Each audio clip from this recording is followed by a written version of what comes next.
C'est son dernier espoir. Un suspense FBI Rachel Gift, livre 3, écrit par Blake Pierce, lu par Caroline. Chapitre 1. Et dire que, un mois auparavant seulement, la plus grande inquiétude de Maria Ramirez était de trouver une paire de chaussures à crampons à la bonne taille pour son fils. Ça avait paru être un problème important, à l'époque, de dénicher ces stupides chaussures avant que les essais ne débutent. Son monde avait tourné autour de cette quête pendant environ 3 jours. Alors qu'elle sortait de l'hôpital et se dirigeait vers le parking plongé dans l'obscurité, la quantité de stress qu'avaient généré ses recherches lui sembla presque comique. On pouvait dire que les choses avaient changé depuis et ça l'avait aidé à revoir l'ordre de ses priorités, de ceux qui comptaient vraiment, des crampons, le football, les loisirs, s'amuser. À quoi cela pouvait-il bien servir maintenant? Bien sûr, elle devait le présenter sous une toute autre lumière pour ses 2 enfants. Elle se disait qu'ils comprendraient. Ils étaient juste assez âgés pour saisir réellement ce que signifierait pour eux son lot récent de mauvaises nouvelles. Avec ce qu'elle venait d'apprendre, tout allait être différent. Il allait y avoir des conversations très difficiles avec eux et avec leur père.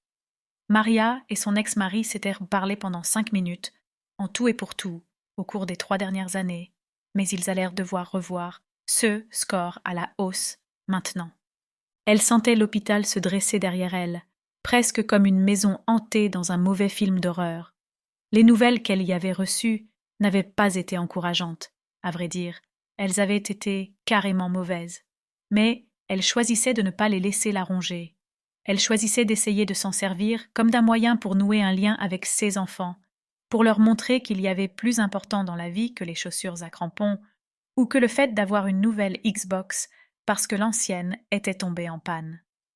Elle sortit son téléphone, voulant appeler Teddy, son fils, pour lui demander de sortir du poulet du congélateur. Elle ne savait absolument pas ce qu'elle allait préparer à dîner, mais elle avait besoin de s'absorber dans la routine du quotidien. Peut-être le leur dirait-elle pendant le repas. Ce serait dur, et des discussions difficiles s'ensuivraient au cours des jours suivants, mais c'était un mal nécessaire. Pensant au poulet surgelé tandis qu'elle approchait de sa voiture, elle gloussa nerveusement. Au diable le poulet!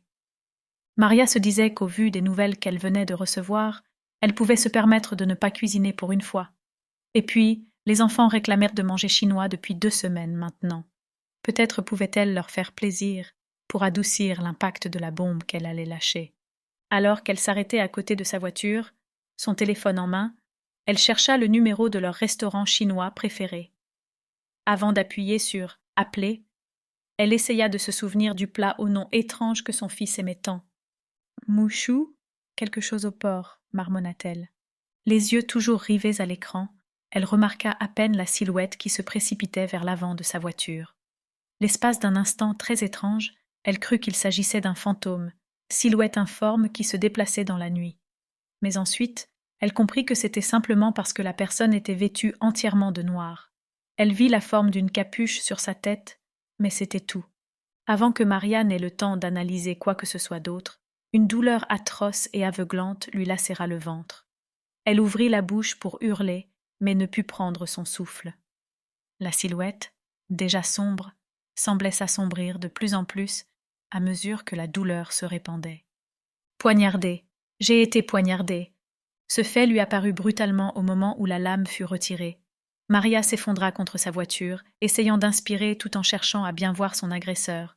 Son attention se porta alors sur le visage, sous la capuche, mais il fut rapidement remplacé par un couteau taché de son propre sang. Elle croisa brièvement les yeux du tueur. Elle devina que c'était un homme, car il marmonnait tout seul. La voix était masculine et pressée. Elle ne comprenait pas ce qu'il disait, mais ça ressemblait fortement à un monologue.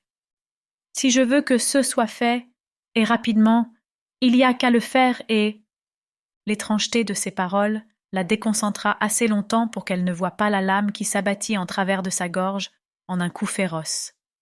Au début, elle eut presque la sensation d'une coupure faite avec une feuille de papier, rien de plus qu'une simple entaille légère.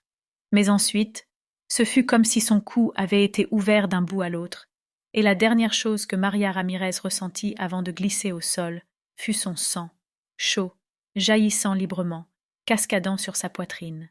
Elle entendait encore le tueur parler, ce qui était étrange, parce qu'alors même que la vie la quittait, elle était certaine qu'il était seul. Chapitre 2. Assise dans son canapé, au milieu de sa maison silencieuse. Nous espérons que vous avez apprécié cet aperçu. Pour continuer à écouter ce livre audio sur Google Play Livres, utilisez le lien dans la description de la vidéo.